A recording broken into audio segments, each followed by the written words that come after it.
Station 7. Jésus tombe pour la 2e fois. Dans cette station, nous prions pour ceux qui tombent à cause de la pauvreté et se relèvent.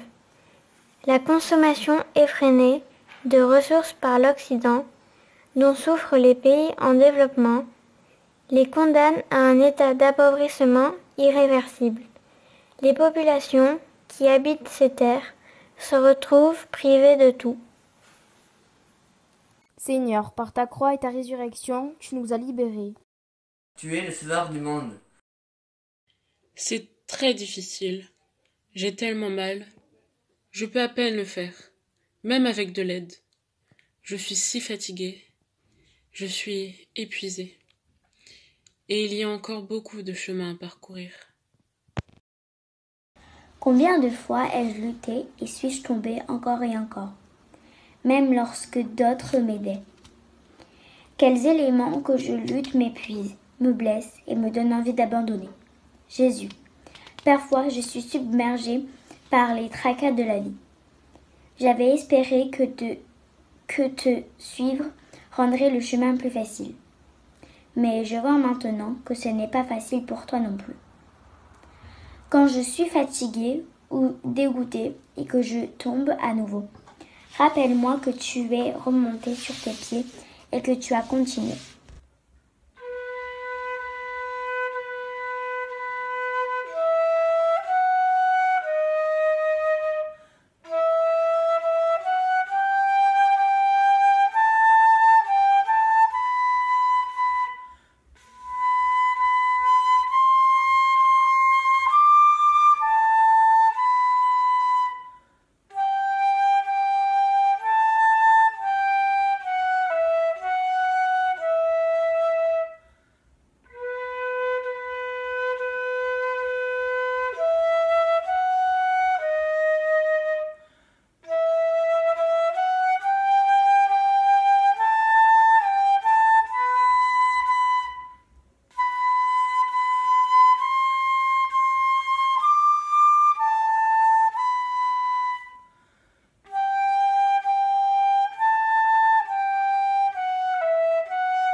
De l'Évangile selon saint Matthieu.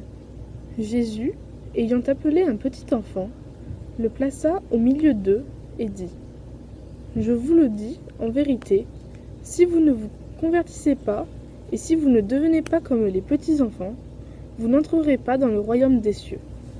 C'est pourquoi quiconque se rendra humble comme ce petit enfant sera le plus grand dans le royaume des cieux.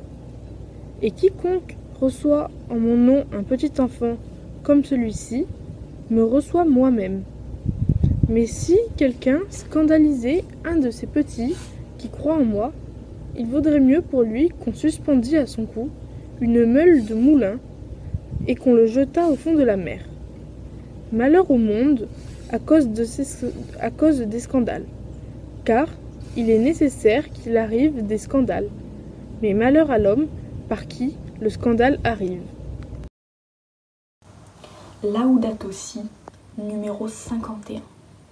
Un autre problème est celui du réchauffement climatique, causé par l'énorme consommation de certains pays riches, qui a des répercussions dans les endroits les plus pauvres de la planète, notamment en Afrique, où l'augmentation de la température combinée à la sécheresse a des effets désastreux sur le rendement des cultures.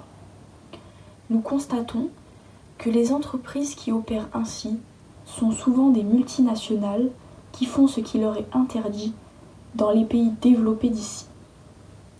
Généralement, lorsqu'elles cessent leur activité et prennent leur retraite, elles laissent de grands dégâts humains et environnementaux tels que le chômage, des villages sans vie, l'épuisement de certaines réserves naturelles, la déforestation.